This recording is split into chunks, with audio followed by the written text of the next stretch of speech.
İşığa baxın zəhmət olmasa. Gözünüzü yayındırmayın işıqdan. Gözünüzdə çəplik varmı, yoxmu? Onu yoxlayıram. Bəli, çəplik bucağınız var. Sizin botoksa ehtiyacınız var. Bəhs etdiyim botoks kosmetoloji botoks deyildir.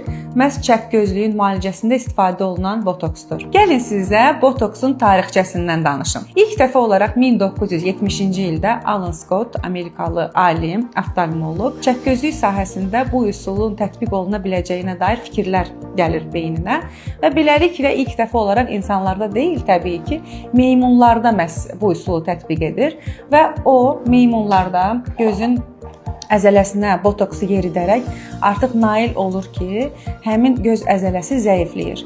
Və ona belə bir fikir ağlına gəlir ki, niyə də insanlarda bu üsulu tətbiq etməyək? Və 1980-ci ildən etibarən başlayır insanlarda, yəni çəp gözlüyü olan problemli pasiyentlərin gözlərində bu üsulu tətbiq etməyə və uğurlu nəticələr əldə edir. Və beləliklə də oftalmologiyada yeni bir dövr başlayır. Biz də artıq 5 ilə yaxın bir müddətdir ki, botoks üsulunu çəp gözlüyü müalicəsində uğurla tətbiq edirik və effektiv nəticələr əldə etmişik. Hər çəp gözlük hallarında botoks uyğun olmaya da bilər. Əgər pasiyent seçimi düzgündürsə, çox mükəmməl bir nəticə əldə edirik. Bəs sizin belə bir prosedurdan xəbəriniz var idimi? Şərhlərdə öz fikirlərinizi bildirərsiniz.